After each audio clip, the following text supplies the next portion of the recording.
Friday, October 18th, 2019, 10:47 p.m., Havenwood, Oklahoma, a quiet suburb just outside Tulsa. The still night was shattered by the crackle of a panicked voice over the police radio. A 911 dispatcher answered a call that sent chills down her spine. The caller was one of their own, Sheriff Alan Parker. In a voice strained with dread, Parker reported that his 17-year-old daughter, Marissa Parker, was missing. Moments later, patrol officers sped down the tree-lined roads of Havenwood with sirens blaring, converging near the Trinity Baptist Church, where Marissa was last seen that evening. Officers found Marissa's blue Honda Civic parked in the church's side lot under a broken street lamp. The driver's door was slightly ajar and her phone was nowhere in sight.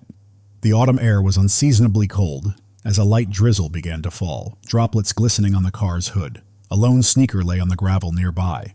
Marissa's sneaker, as if it had been dropped in a struggle. Deputy Erica Jones carefully bagged the shoe as evidence, while Sheriff Parker stood by, his face ashen.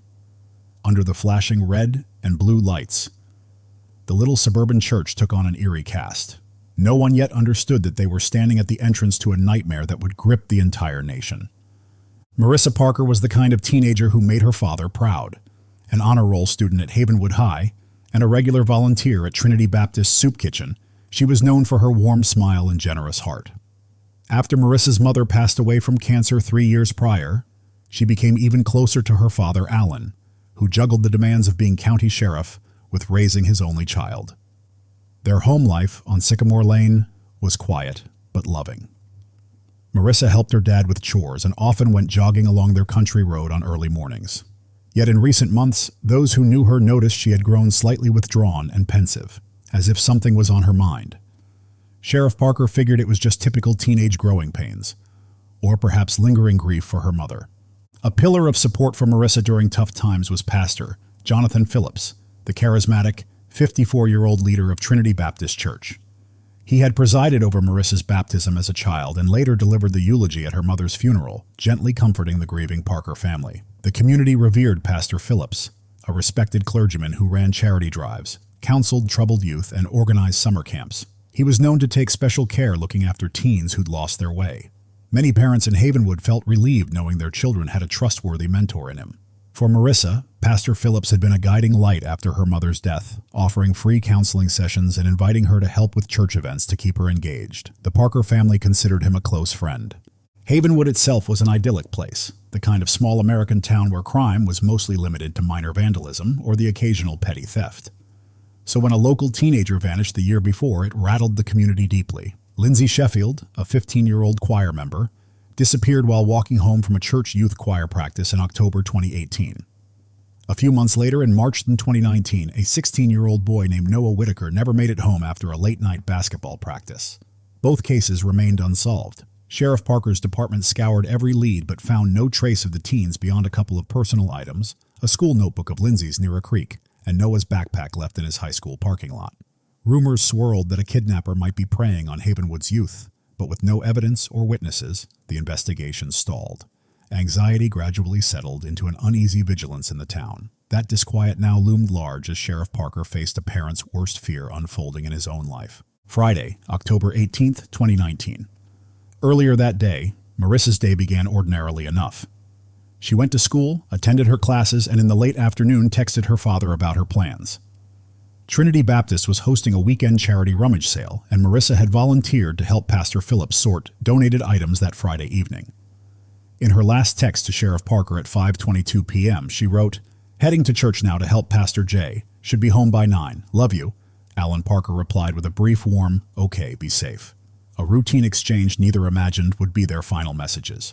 At approximately 6 p.m., Marissa arrived at the church. Surveillance footage from a gas station across the street, later examined by investigators, captured her blue Honda pulling into the church's small parking lot at 6:05. She waved to an older parishioner couple leaving the building.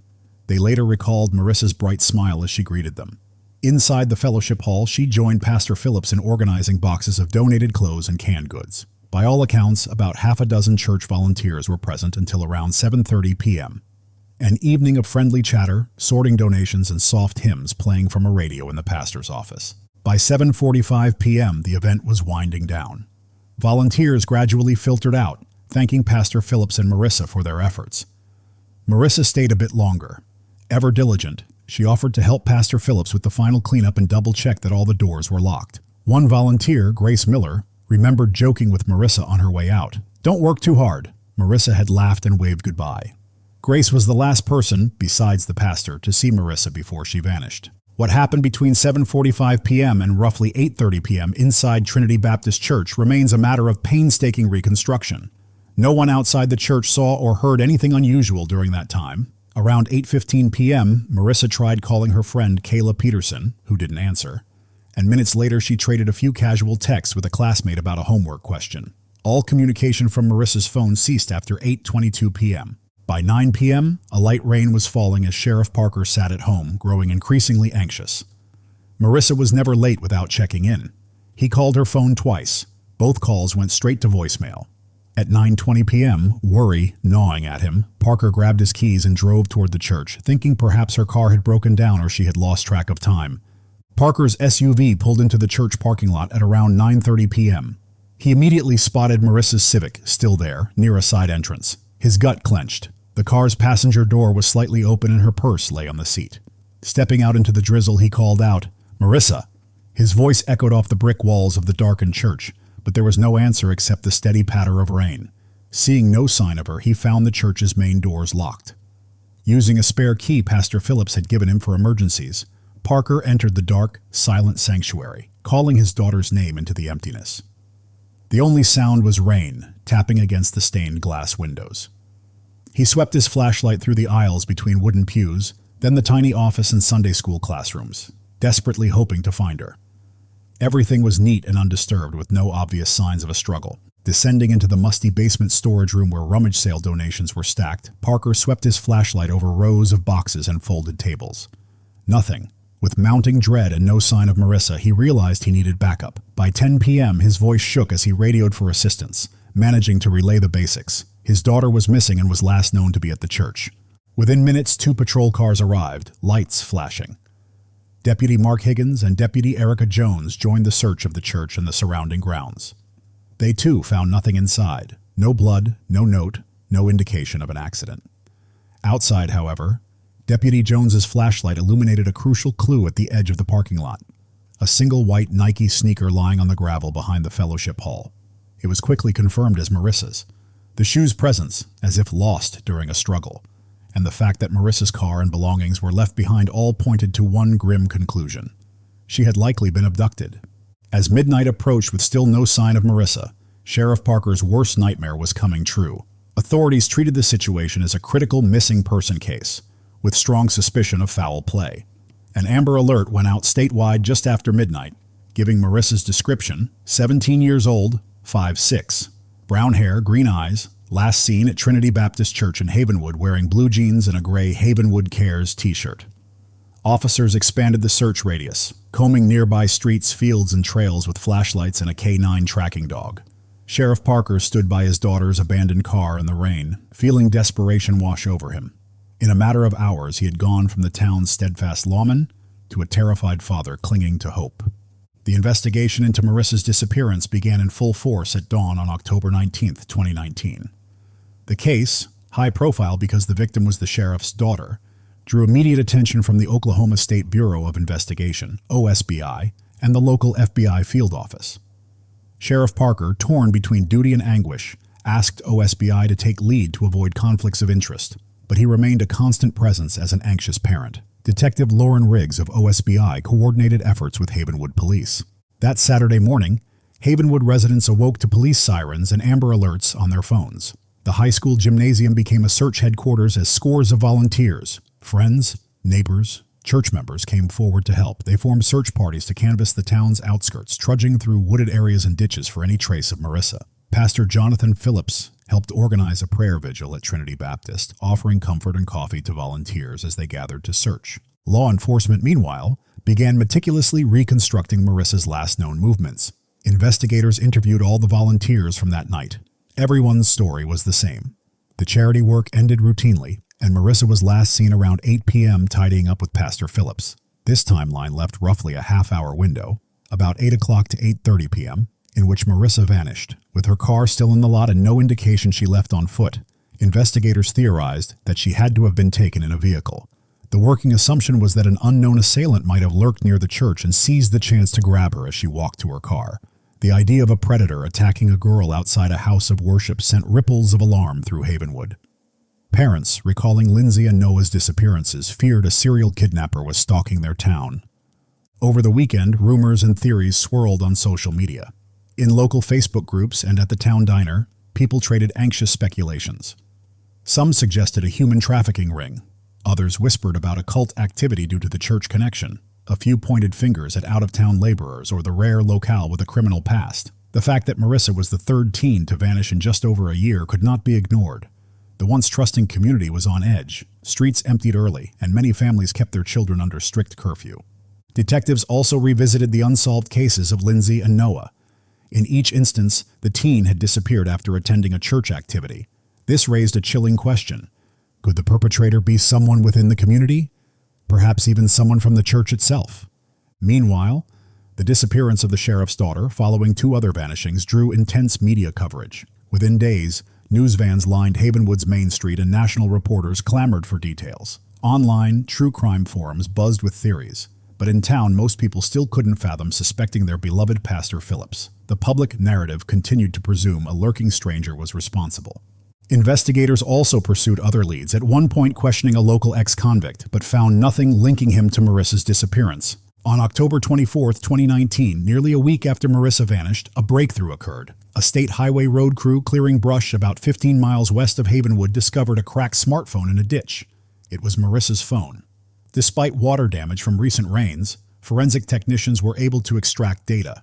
They found that on the night of October 18th, Marissa's phone had traveled west from the church and stopped transmitting by 8:30 p.m.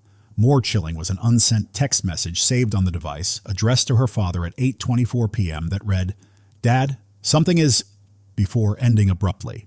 This evidence strongly suggested Marissa had sensed danger moments before she disappeared. Investigators turned their focus toward Pastor Phillips. They pulled his cell phone records, which revealed that his phone had pinged off a tower in the same rural area west of town around 8:30 p.m., the very time Marissa's phone went dark. This directly contradicted Phillips's earlier statements about going straight home after locking up. When detectives confronted him on October 24th with the phone evidence, Phillips denied any wrongdoing but could not explain the data, offering only a vague story about driving out to look for Marissa. These inconsistencies were enough for authorities to obtain a warrant to search every inch of Trinity Baptist Church and its grounds the next day. On October 25, 2019, Havenwood Police and OSBI agents executed the search warrant at the church while Pastor Phillips was brought in for further questioning. The search team worked meticulously through the sanctuary and storage areas. Before long, they noticed scuff marks on the floor behind the pulpit. Moving aside the heavy altar table, officers discovered a hidden trapdoor built into the platform. Pulling it open revealed a narrow staircase leading into a dark, concealed chamber beneath the altar. Inside that secret room, investigators' flashlights exposed a trove of horror. Personal belongings of various missing teenagers were strewn about or stored on makeshift shelves, including items later identified as belonging to Lindsay Sheffield and Noah Whitaker. And on a low cot in the corner, partially covered by a church choir robe, lay the lifeless body of Marissa Parker. It was a devastating find that confirmed everyone's worst fears. Marissa had been killed, and this hidden cellar was the place of her final moments. Officers also recovered a stack of old notebooks tied together with twine, journals, that would soon reveal the full extent of Pastor Phillips's crimes. Within hours of this grim discovery, Pastor Jonathan Phillips was formally arrested. The beloved clergyman who had been the community's moral leader was now unmasked as a suspected serial murderer. Investigators pored over the journals recovered from the hidden chamber. In page after page of Phillips's neat handwriting, they found a cold, detailed account of his crimes. A perverse log describing how he lured his victims and carried out what he called purification rituals. The entries corresponded to at least 14 disappearances, including Lindsay and Noah in Havenwood and others in different states where Phillips had lived or traveled. It was now undeniable. The trusted pastor had been a serial killer hiding in plain sight for years. When confronted with the evidence, Jonathan Phillips maintained an eerie calm. During a tense interrogation, he offered a cryptic justification, mumbling that he was saving the children from the evils of the world, but he refused to directly confess or explain his actions further. He soon invoked his right to an attorney, ending the interview. Phillips showed no visible remorse. As the truth emerged, shock and outrage rippled through Havenwood. Neighbors and parishioners grappled with feelings of betrayal. The very man they had admired and prayed with was exposed as a monster.